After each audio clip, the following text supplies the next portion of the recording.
I will give them your number.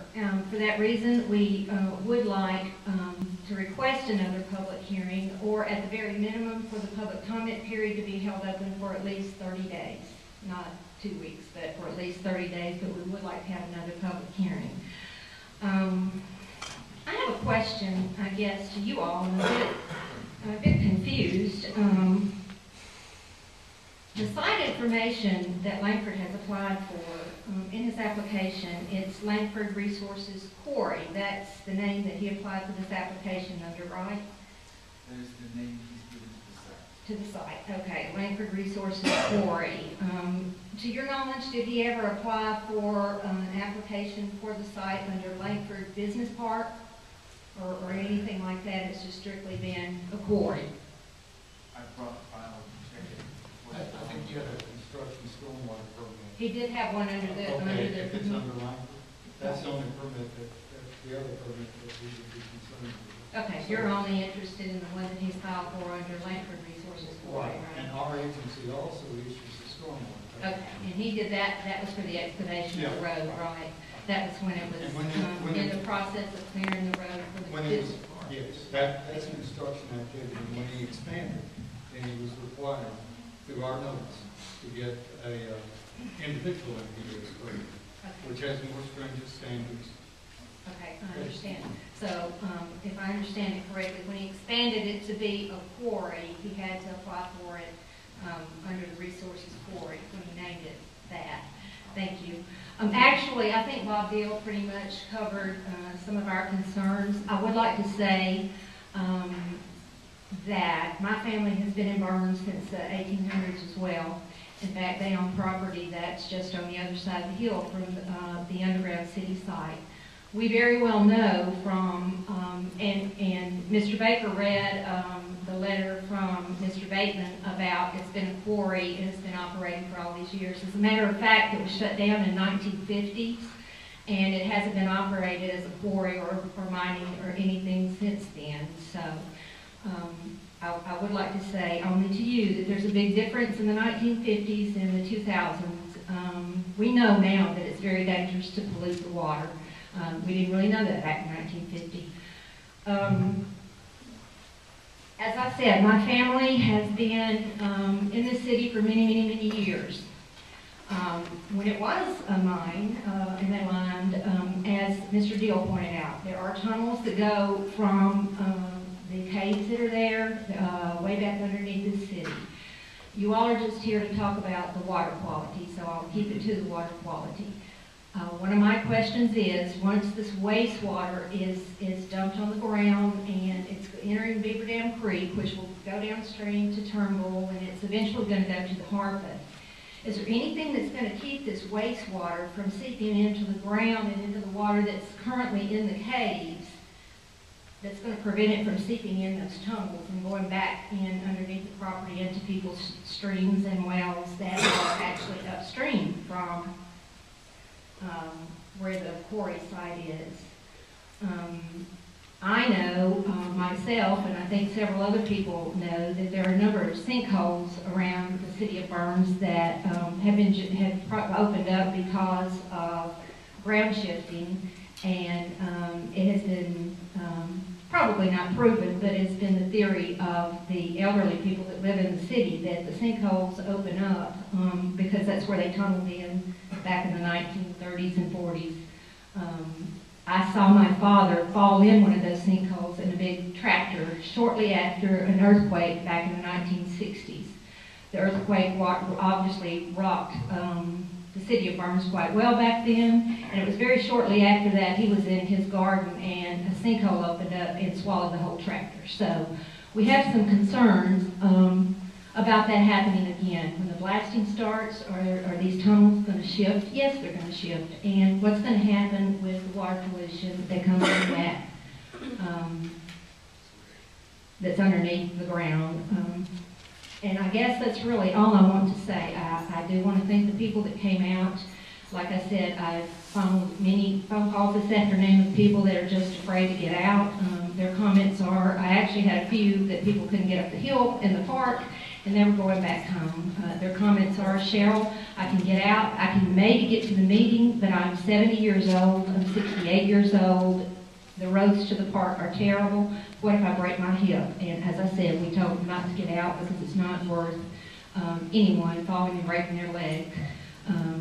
They can send their comments in. But we would like to request another hearing, and at the very minimum, the comment period be extended for 30 days. Thank you. We'll take that under consideration. Thank you very much.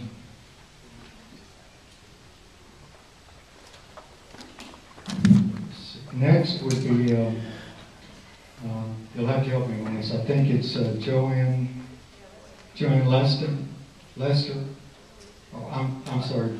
Joanne Lester. Look, I'm sorry. No, that's all right. I'm left-handed. All right.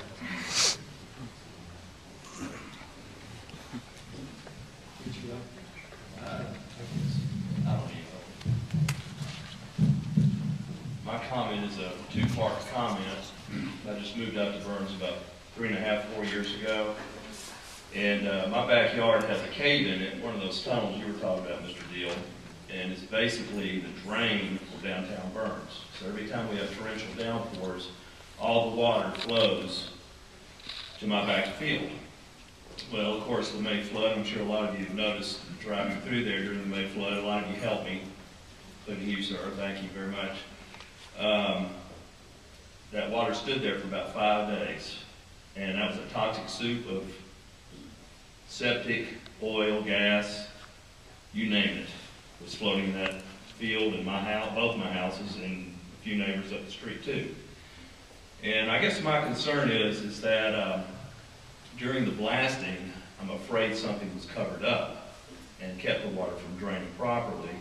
And of course, I did email the mayor, and as soon as I emailed him 5 days after the rain stopped, the water did go down miraculously in like less than a 24-hour period. And I guess my concern is not only was it what terrible, terrible water that went through the cave and into our water supply, but also, you know, next time we have torrential downpours, am I going to have to be faced with, you know, $50,000 worth of home repair? So I love Burns, I love where I live, it's a great little community, and, you know, those are my concerns. The blasting and covering up whatever access the water has to get out. And, you know, of course there's a well in my backyard too, so I don't use it, but if I ever decided to, it's probably compromised. So anyway, that's my comment. I don't have a whole lot to say, but thank you. James Lester. Gary, I think in the back, we have a copy of various other agencies that deal with other items that we do not have jurisdiction. That would be blasting, groundwater. We have a list of state agencies, and there may be some federal agencies as well at the back of the room. So if you're interested, if you haven't received a copy, and as you go out, as you leave this room, you may pick that up, and that might be helpful for you as far as calling other agencies relating to other concerns. One other item I failed to mention is that this permit does not trump local rules and regulations. We can issue an NPDES permit, but if local authorities have not signed on or have given authority for zoning, then the operator cannot operate the facility. So our NPDES permit does not trump local regulations. D. Meadows, is that right? Okay.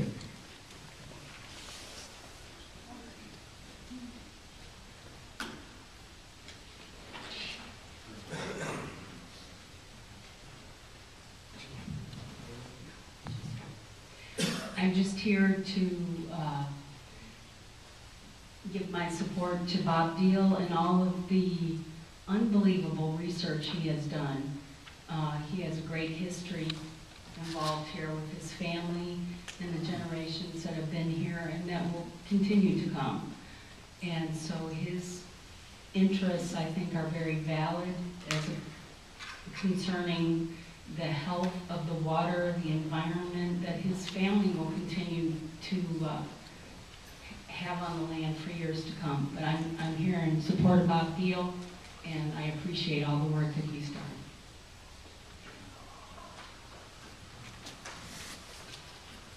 Thank you. Jessica Graham, next.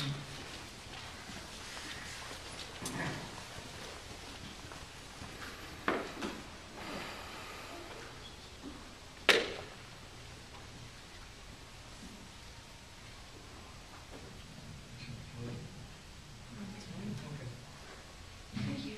Hi, my name is Jessica, and I'm with the Harpeth River Watershed Association.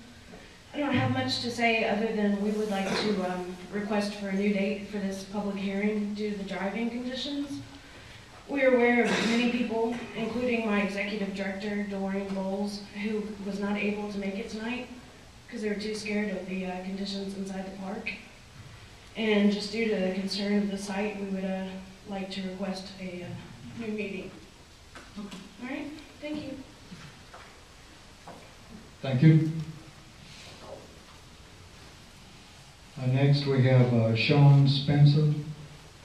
Sean Spencer.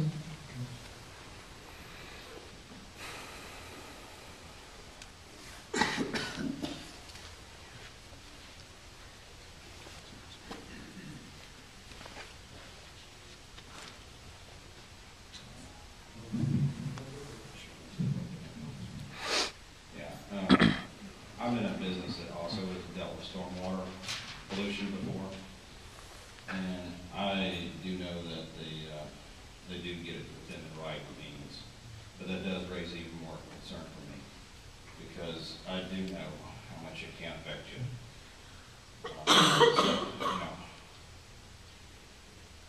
If the stuff's not done properly, like they were saying, it's gonna pollute the ground. There's no doubt about it. And, the amount of testing is gonna cause, once it's done, it's done. You know what I mean? And I do agree that we do need to have another meeting because, yes, the road conditions were very rough getting in here. And I guess this is more about stormwater than wildlife. And I don't know if you can take that into consideration as well. Bird flu and everything else could contribute to this, and your wildlife's gone. I guess that's pretty much